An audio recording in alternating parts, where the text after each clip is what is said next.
Hey, bon lundi, la gang. J'espère que vous allez bien. On lance un rhino sur l'agriculture aujourd'hui. Je suis sûre qu'à l'intérieur de toi, à l'intérieur de ton cœur, à l'intérieur de ta tête, il y a déjà des petites semences qui ont envie de pousser, mais des fois, on oublie des arroser, tu sais. Des fois, on oublie de nourrir ça. Fait que aujourd'hui, Isapap nous parle d'agriculture, nous parle de je sais pas quoi exactement, parce que ça fait exactement genre 12 minutes que je sais que je l'anime. Et si t'es pas arrivé avant l'enregistrement, ben t'as manqué ma danse, mon chant, parce qu'on on s'est adapté aujourd'hui en ce super lundi, parce qu'on savait pas comment mettre la musique. Mais c'est pas grave, j'ai chanté des chansons de passe-partout. Fait que, fait que là-dessus, hein, on est dégourdi, on a le cerveau allumé et on est tout à fait prêt à entendre Isa avec son histoire d'agriculture. Hey, bon lundi tout le monde, bon 53e Rhino Run! J'aime ça le chiffre 53. Je sais pas pourquoi. 5 plus 3, ça fait 8. J'aime ça le chiffre 8. Bon, j'aime les chiffres. Je vais commencer par une petite définition de quoi un agriculteur ou une agricultrice.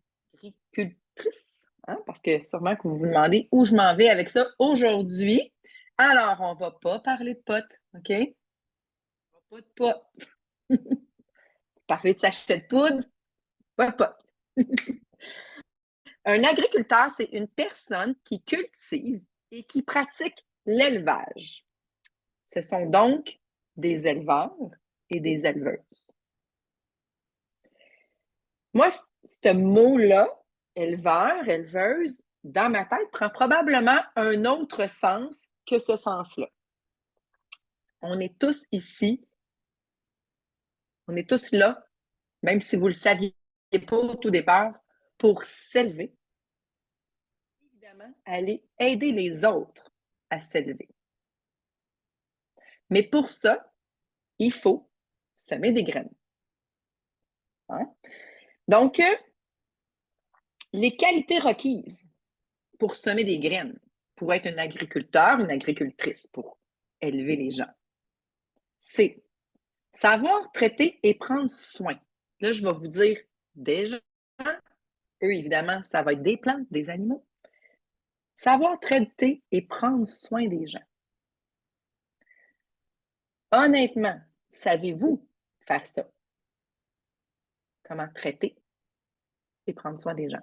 C'est pas ça qu'on fait, nous, quand les gens arrivent et qu'ils nous exposent leurs bobos.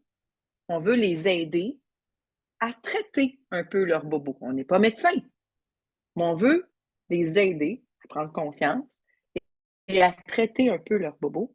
Et évidemment, en vous, a tous un petit papa ou une petite maman qui veut aller prendre soin de ces gens-là. Si vous n'avez déjà pas cette première qualité-là, si en vous, vous n'avez pas cette empathie-là, si vous n'avez pas l'envie d'aider votre prochain, je vous le dis tout de suite, vous n'êtes pas à la bonne place. Si toi, tu n'as aucun souci de ton voisin, tu n'es pas à la bonne place. Tu ne pourras jamais réussir à faire pousser des graines si tu n'en as rien à scier de tes graines. Tu ne pourras jamais réussir à aider une personne si tu t'en fous. Si en lui vendant ton sachet, tout ce que tu veux, c'est lui vendre un sachet. Qu'il l'achète. Ah, peut-être que tu vas être une super vendeuse, que la personne va acheter un sachet. Et pour faire de l'argent, parce qu'on est ici pour faire de l'argent, entre autres, ben, il faut qu'elle rachète la personne. Puis si tu n'en as rien à chier, je m'excuse du mot, il y a grosses chances qu'elle ne rachètera pas. Donc, première qualité, il faut prendre soin des gens. La deuxième qualité, c'est aussi prendre soin et évaluer l'état de la personne devant nous. Ça, on a tellement de difficultés avec ça. Parce qu'on n'écoute pas avec nos oreilles. Fait qu'on n'est souvent pas capable d'évaluer l'état de la personne devant nous. Parce que tout ce qu'on entend, c'est parce que nous, on est concentré dans notre cerveau à je veux juste qu'il achète, je veux juste qu'il achète, je veux juste qu'il achète. On revient à ce que je t'ai dit avant. Ça se peut qu'il achète. Mais si tu n'as pas été capable d'écouter, d'évaluer l'état de la personne devant toi, probablement qu'elle ne rachètera plus. Comment tu peux l'aider si tu n'as pas été capable d'évaluer ses besoins? Parce que la personne qui va venir là, devant toi ou que tu vas aller chercher, là, elle ne le sait même pas encore des fois qu'elle a besoin. Hein? On en a tous besoin de l'acétose, on a besoin des ketones, on le sait, on est là parce qu'on en a pris, parce qu'on a vu l'effet du produit. Et si tu n'es pas capable d'évaluer son état, puis de l'aider à reconnaître ses petits bobos, si tu plantes une graine qui n'est pas de qualité, ça se peut qu'elle ne fleurisse pas bien, bien, ta graine de pas de qualité. T'sais.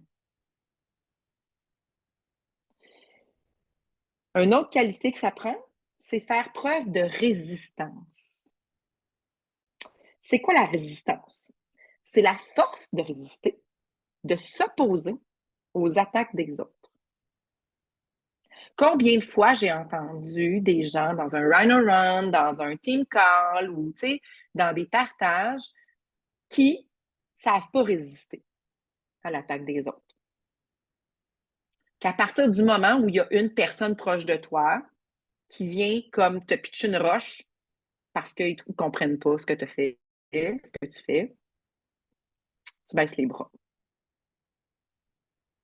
C'est un bon agriculteur, s'il n'y en a pas de résistance, celui qui un jour a décidé de faire pousser, je ne sais pas moi, des fraises au Québec, peut-être qu'ils ont dit, voyons, des fraises au Québec, tu ne pourras jamais faire pousser ça, des fraises au Québec. Ça ne marche pas de même. On n'a pas le climat pour ça. Une année sur deux, il mouille comme ça se peut pas. Mais s'il s'est arrêté à ça, on n'aurait pas de fraises au Québec. C'est ça pareil. C'est ça la résistance. C'est de croire en ton projet, d'être assez solide pour dire, hey, moi, j'y crois à ça. J'y crois parce que j'y ai goûté aux fraises ailleurs, puis c'était bon. Je le sais que je vais être capable d'avoir des fraises ici. T'sais.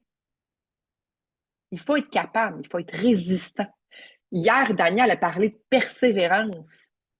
Ça fait partie de ta résistance. Il faut persévérer. Parce que sinon, si ça arrête à la première embûche, là, on n'aura pas de fraises. On n'aura pas. Hein? L'autre, c'est être flexible.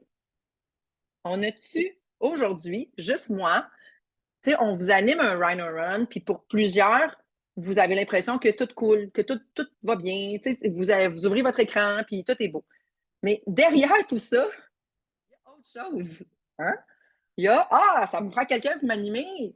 Il n'y a personne aujourd'hui, il faut que je trouve. Il faut que je sois flexible. Hein? On n'a pas de musique, Geneviève va chanter. Elle nous a fait faire des gratitudes. On a été flexible. Flexible, c'est aussi quand tu as un client qui te dit, moi, ce mois-ci, je ne peux pas la prendre, la Smart Chip, parce que j'en ai pas du tout ce mois-ci. Je n'ai pas d'argent ce mois-ci. Qu'est-ce qu'on fait? Il faut être flexible. Il faut être capable de dire, écoute, tu sais que dans ta Smart Chip, tu peux mettre un produit moins cher. Vas-y, mets un produit moins cher ce mois-ci. OK? C'est ça. Je cherche des solutions. Ciseaux, c'est une solution. Sinon, mets un produit un peu moins cher ce mois-ci. Au moins, tu ne perdras pas tes acquis, tu ne perdras pas ton 25 ou si tu étais sur le mois qui était pour être ton 25 tu ne recommenceras pas à zéro, mais foi du bon Dieu. Il y a des solutions. Il faut chercher, il faut être flexible. Tu sais, le chêne, là, tu sais, souvent, il y a une chanson des Cowboys fringants avec le chêne et le roseau. Mais c'est parce que le chêne, il n'est pas flexible. À un moment donné, ça se peut que, bang, il casse. Le roseau, lui, il est flexible, il plie sous le vent. Il faut être flexible. Il faut être à l'écoute, comme je vous dis, des besoins de la personne et être flexible. Donc, trouver des solutions, puis ça se peut que cette solution-là ne fasse pas ton affaire. Ça se peut fort bien que ça ne fasse pas ton affaire. Parce que c'est sûr que tu es bien plus contente que sa Smart Chip, elle passe à 2 boîtes que elle va juste mettre des Mythoplex dedans, tu comprends? Mais au moins, tu ne perdras pas, la personne. Puis le fait d'être avec elle, de prendre une solution, elle va voir que tu cares. Pour elle, pas juste pour toi. C'est ça la flexibilité. Il y a la résilience. Hein? La résilience, c'est pas pareil comme la résistance. Des fois, on a cette espèce de principe-là, mais non. Donc, il faut être résilient pour être un bon agriculteur, une bonne agricultrice. C'est quoi? C'est la capacité de continuer à fonctionner même si, de se reconstruire malgré les malgrés. Encore là, je reviens à l'histoire de Dania hier, dans mon écran, puis c'était son chose hier. Dania, là, elle a réussi, malgré les malgrés de sa foutue vie, à se construire, puis à continuer, en prenant ça comme acquis, comme force. Ça, c'est de la résilience. C'est ben trop facile de se lever un matin puis de dire « Aïe, aïe, sérieux, cette année, il a mouillé, fait que mes fraises, ils pousseront pas. » Fait que je fais quoi? Tu sais, ça te prend un plan B, là. Hein? J'espère que ta femme, l'année passée, elle a fait en masse de confitures de fraises pour que tu les mettes sur le marché. Tu comprends? Vends des expériences. Ça ne marche pas ce mois-ci, vends-en des expériences. C'est ça, être résilient. C'est de trouver une solution, continuer malgré les malgrés que la vie t'apporte. Parce que tu y crois en ton projet, là. Parce que tu ne t'es pas lancé quand tu es agriculteur avec probablement des sous, de l'argent qu'il a fallu que tu investisses, puis que tu t'es dit « Ah non, à première tempête, j'arrête. » Pas de même ça marche. Sinon, tu passes à un autre projet que tu vas toujours échouer parce que tu ne sais pas être résilient. Et que ça, c'est les qualités d'un bon agriculteur et une bonne agricultrice. Fait que là, j'ai envie, dans la même ordre d'idée, ceux que ça fait longtemps ont sûrement, assurément entendu l'histoire. Ceux que ça fait moins longtemps, peut-être pas. Moi, quand je suis rentrée, il y a de ça un peu plus de 3 ans, dans nos premiers team calls, Mick a parlé de l'histoire des bambous. Connaissez-vous l'histoire des bambous? Si vous la connaissez, bien, vous allez l'entendre encore une fois. Si vous ne la connaissez pas, bien, écoutez-la bien comme il faut. OK? Un jour, puis là, je vais la raconter à ma façon à moi. OK? Un jour, il y a un Chinois, parce qu'on le sait bien que les bambous, ça pousse en Chine. Il trouve une variété exceptionnelle de bambous. Puis il capote, là, vraiment. Là. Ils sont hot en tabarnouche, ces bambous-là. Et il se met à en parler autour de lui. Parce qu'il se dit, écoute, on a besoin d'une forêt de ces bambous-là, de plein de forêts de ces bambous-là, parce qu'ils sont bien trop hot. Ils sont grands, ils sont forts, il y en a plein. Il se met à parler de ça aux gens. Et là, il y en a qui embarquent dans son histoire, ça a l'air vraiment, vraiment hot. Puis il y a de l'argent à faire avec les bambous, en plus. Écoute. Des agriculteurs, des agricultrices qui achètent ces graines de bambou. Et là, ils sont des milliers à y avoir cru à son histoire. Fait que let's go. Fait que la première année, chacun, on va se dire qu'il y en a 1000. Hein? Chacune de ces 1000 personnes plante 100 graines de bambou. Puis là, pendant toute l'année, là, ça l'arrose, ça met son engrais, puis il fait beau, puis ils sont contents, puis on va avoir la récolte de la mort. Tous les matins, ils se lèvent, vont voir leur champ. 365 jours passent, il n'y a pas une petite tige, même pas la plus petite, qui sort du sol. Il arrive quoi? Sur 1000 personnes, il y en a 500 qui disent oh, « OK, moi, je viens de passer un an. Je passe à un autre appel. » 500 autres qui se disent « Non, oui. » Ça avait l'air vraiment hot, son histoire. Là. Il y avait les yeux ben trop pétillants. On va en replanter 100 autres, des bambous. Et la même année passe, il fait beau, toutes les conditions sont là, il continue à arroser, tous les jours, il se lève, il regarde. Pas une autre foutue tige au bout de cette deuxième année-là. Pas besoin de te dire que sur les 500 qui restent, il y en a encore facile la moitié qui a sacré leur camp. Là. Ils ont dit hey, « ça fait 2 ans, là, ça fera. » Les autres, les 250 autres, on plante. On va en remettre 100 autres. Hey, je suis rendue à 300 graines de bambou. Là. Puis, il arrive la même affaire. 5 ans. 5 ans, ça l'a pris. À la fin, à cette 5e année-là, il reste une poignée de personnes sur les 1000 qui avaient embarqué. Tout le monde a débarqué. C'est une petite poignée. Il se lève au bout de 5 ans. Et qu'est-ce qu'il ne voit pas? Une tige. Une tige, toi. Puis attends, là, cette tige-là, elle a poussé de 12 mètres en 1 an. Ils en ont planté 500. À toutes les années, ils en ont mis 100. Ils en ont 500 big bambous. Sont-ils contents? Sont-ils heureux? Les autres sont-ils en maudit d'avoir lâché? Mais ces 5 ans-là, là, ça n'a-tu pris de la résilience, de la patience, de la persévérance? Ça a pris aussi de l'énergie, de la confiance en soi, mais ils ont cru à leurs produits. Ils y ont cru. Pourquoi ça a été long de même? Parce que cette sorte de bambou-là, sa job, là, sa façon de fonctionner, c'est de s'étendre, de faire des racines super fortes avant de sortir. Le coup qui est sorti, watch out, là, il est solide comme du roc, lui, là. OK? Il y a un système racinaire de fou, puis il pousse en fou. Ta business, là, c'est la même affaire. Demandez à tous ceux que vous connaissez autour de vous qui ont des business, peu importe le domaine, ils vont vous dire 5 ans. Ici, quand moi j'ai embarqué, ils nous ont dit t'as fait 1 an. Moi, je vous dis t'as fait 5 ans. 5 ans. Parce que pour avoir une business en santé, c'est 5 ans. Je ne sais pas si vous connaissez l'histoire de Keto Dad, là, mais lui, là, ça lui a pris quoi, 36, 38 mois? Quelque chose comme ça? Ça lui a pris plein de temps avant d'inscrire son premier client sur la plateforme. J'ai dit 36, 38 mois, c'est peut-être 8 mois. 8 mois. Avant d'avoir un premier client sur la plateforme. Un client.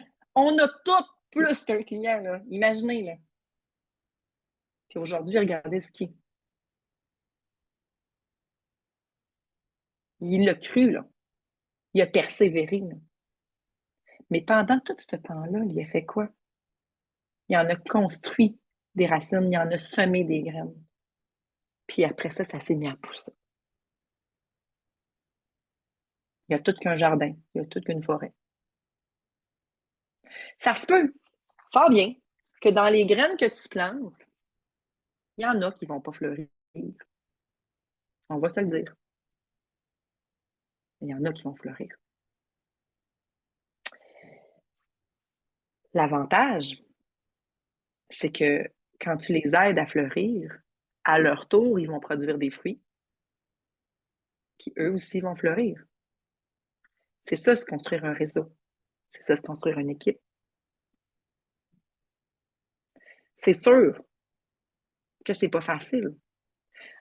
En 5 ans, là, si vous avez écouté l'histoire d'Émilie, si vous avez déjà écouté son histoire, là, quand Émilie a atteint son rang 6, là, elle est allée chercher son auto, là, sa BMW. Là. Elle a eu, je pense, le mois d'après, 10 promotrices minimum qui ont quitté le bateau. Elle ne faisait plus son rang 6. Là. Il a fallu qu'elle s'adapte, qu'elle trouve des solutions. Mais heureusement, elle avait continué. Elle ne s'était pas assise sur ses lauriers, puis elle avait continué à semer des graines. Tu sais, l'agriculteur, là, qui, la première année, ça a super bien été, là. Wow! Il se dit, la deuxième année, moi, je m'achète un nouveau camion, là, et ça coûte 1 million facile, la machinerie, là. Et que là, bang, on a une année de schnout, il mouille tout le temps, il y a 0 récolte, il faut qu'il paye. Émilie a eu la même chose, là. Et que tu te mets en mode solution. Hein? Vas-y fort, trouve des solutions. J'espère que pendant ce temps-là, tu as continué à semer.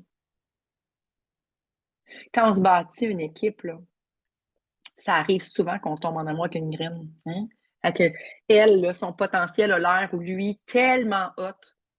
Puis peut-être que la première année, ça va être débile, puis que sa deuxième année, La personne, elle va juste lâcher parce qu'elle va avoir écouté les malgrés de la vie, puis elle va avoir lâché. Il faut que tu sèmes beaucoup, beaucoup, beaucoup, beaucoup de graines, puis que tu en prennes soin de chacune d'entre elles. Il faut que tu sois patient. Pour être à Cancun, là, présentement, hein, c'est pas tombé tout cuit dans le bec de personne qui est là, là. Ils ont travaillé fort. Tu sais, quand on les regarde, des fois, il y a comme un mauvais loup qui peut embarquer, un mauvais loup qui peut être de l'envie. Mais arrêtez-vous 2 secondes, là. Ils l'ont pas volé. Ils l'ont travaillé, leur jardin, leur forêt, leur champ. Ils ont travaillé fort, puis ils le méritent. Si toi, chez toi, tu donnes un petit boost, puis après ça, tu arrêtes, tu n'arroses plus, tu ne donnes plus d'engrais, mais tu ne récolteras pas ce que les autres ont semé. Tu vas récolter ce que tu as semé, ce que tu as fait. C'est facile, trop facile d'envier, mais fais une rétrospection, une introspection, puis regarde en dedans de toi, là. Puis si tu dis, je fais tout ça, ben fais juste continuer à faire tout ça. Si ta DMO, si ton approche avec tes clients, si tout est parfait, là, fais juste continuer. Parce que tu le sais qu'on s'achète poudre, là. Parce que tu es le produit de ton produit, on en a eu un Rhino Run là-dessus. Tu le sais, toi, que ça te fait du bien. Tu le sais que ceux autour de toi à qui tu n'en as réussi à en vendre, on va dire le mot vendre, ça a changé leur vie. Tu les as vus pousser, ces petites graines-là. Ou comme Émilie dit, ces petits papillons-là. Tu les as vus sortir. Tu le sais. Continue à y croire. Continue tous les jours, même quand il ne fait pas beau. Surtout quand il ne fait pas beau. Ça veut dire quand tu files pas bien, là, quand tu te sens comme, ben continue.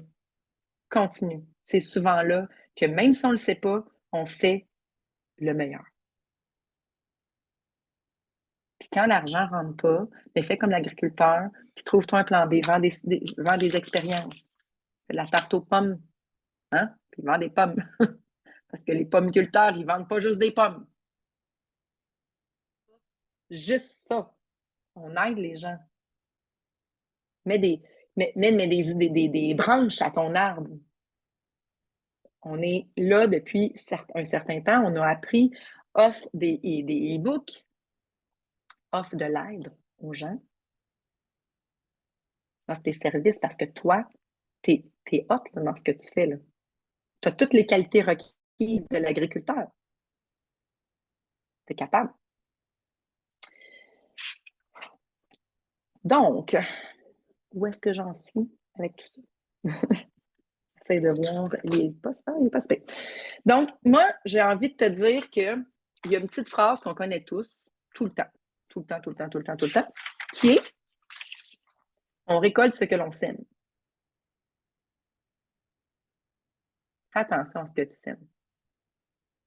Fais attention à ce que tu sèmes. Choisis. Arrêtez de ajouter plein de monde à votre réseau, dans votre vie, comme ça, out of the blue. Choisissez. Je ne sais pas si vous avez du gazon. Tu sais, quand on va chercher de la semence à gazon, on prend la meilleure semence. On veut le plus beau gazon qui ressemble à un green de golf. OK? Il coûte plus cher, ce gazon-là, mais c'est pas grave. Quand vous ajoutez des gens, prenez le temps. Parce que le temps, là, il n'est pas ton ennemi. Fais-en ton allié. Le temps, c'est ton allié. Ceux qui ont fait pousser une forêt de bambou, là, ça a pris 5 ans. C'est du temps, ça. 5 ans avant d'avoir leur forêt de rêve. Leur allié, ça. Fait que si toi, tu te décourages parce que ta barnouche, ça fait 6 mois, 1 an, 2 ans, 3 ans, 4 ans que tu es dans le business, puis tu trouves que tu n'exploses pas autant que ton voisin, ta voisine, fais du temps ton allié. Ce temps-là, prends-le pour tisser, pour semer, pour aller voir ton monde. Elle t'a déjà dit non, retourne la voir. Va dans tes conversations, dans votre DMO, retournez dans des conversations que vous n'avez pas eues avec des personnes depuis 1 an, 2 ans même. J'ai déjà eu une promotrice, ça faisait 2 ans qu'on s'était dit coucou. 2 ans que je n'avais pas parlé. Puis elle est devenue promotrice. Donc, le temps, c'est votre allié. Mon call to action, ça va être ça. OK? Ça va être simple. Vous allez faire votre DMO. Vous allez ajouter, pas 10, mais 15 personnes cette semaine, à tous les jours. Mais vous allez aller voir chacune des personnes que vous voulez ajouter. Vous allez scroller son profil, au moins 3 ou 4 posts avant de la choisir. Vous allez prendre le temps de choisir vos graines.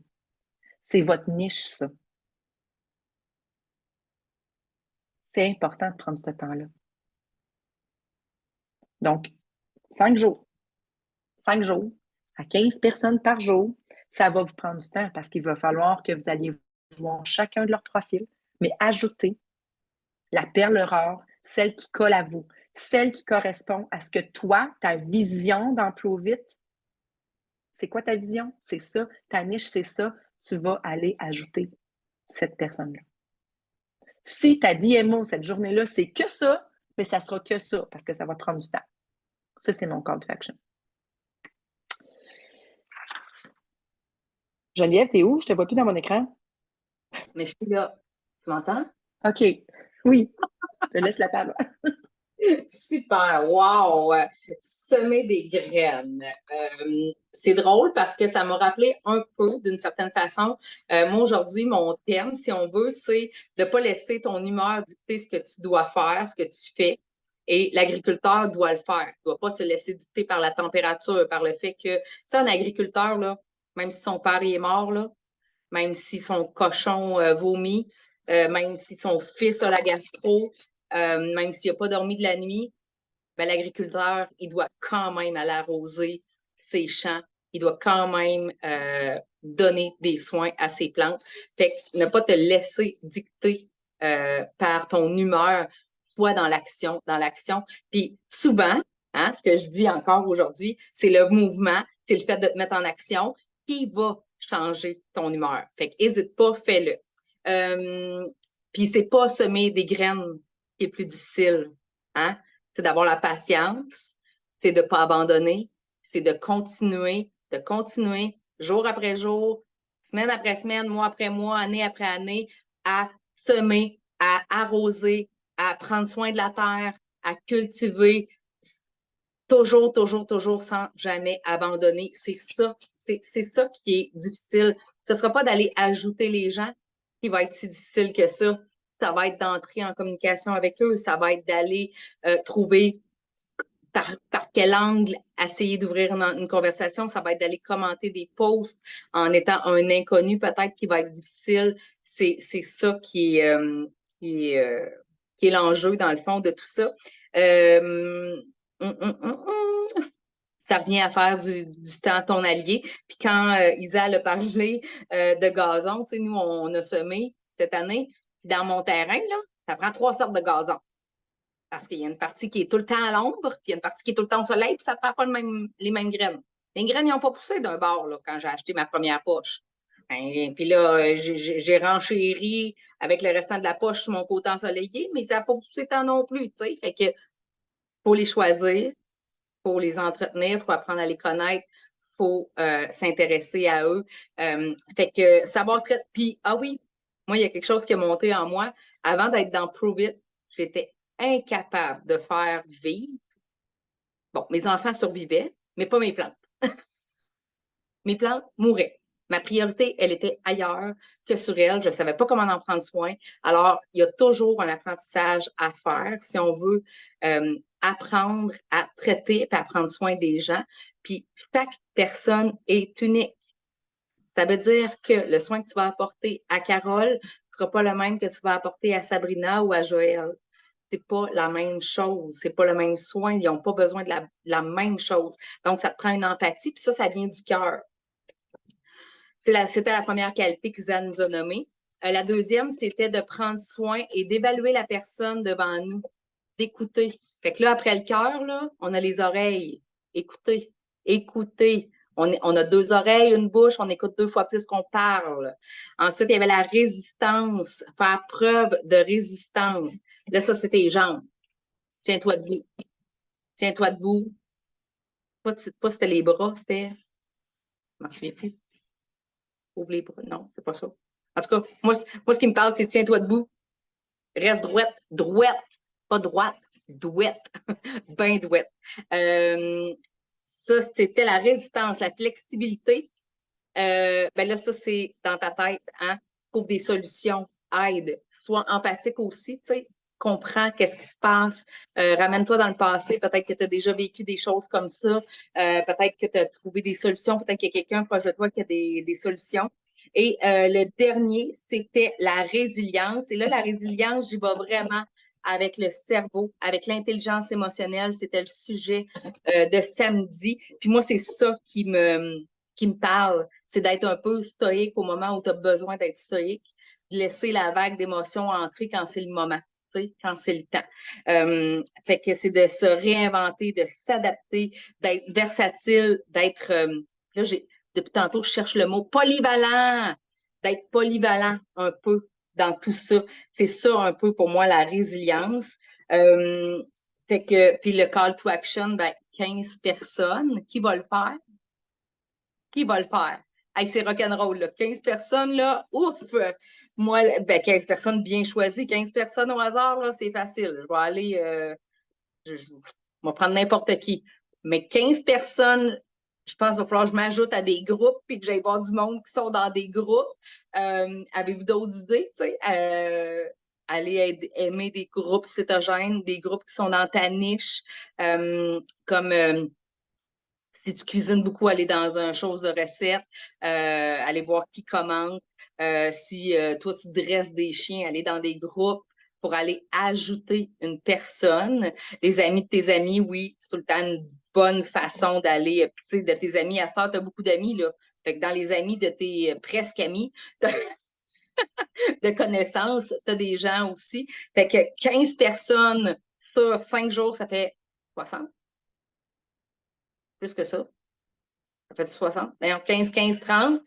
75. Oui, 75, mon Dieu. J'étais à 12, moi, là. Excuse-moi, Audrey. Hi, Audrey, les oreilles du ont frisé. Watch out. C'est parce que moi, je travaille 4 jours semaine pour ça. Fait que c'est un wrap. Je vous invite à venir partager, à sortir peut-être vos pépites d'or de ce cas-là. Qu'est-ce qui vous a parlé? Qu'est-ce qui a fait jaillir une petite graine peut-être dans votre tête, dans votre cœur? Qu'est-ce qui vous a touché? Tout le monde est invité à partager. Tout le monde est invité à donner voyons, oups, mon écran a rapetissé, je ne voyais plus personne. Si vous avez quelque chose à dire, à partager, levez la main, démutez-vous à la limite, parce que là, je vois que ça ne se garoche pas. Avant de prendre les partages, je vais arrêter l'enregistrement. Oui, c'est vrai. Donc,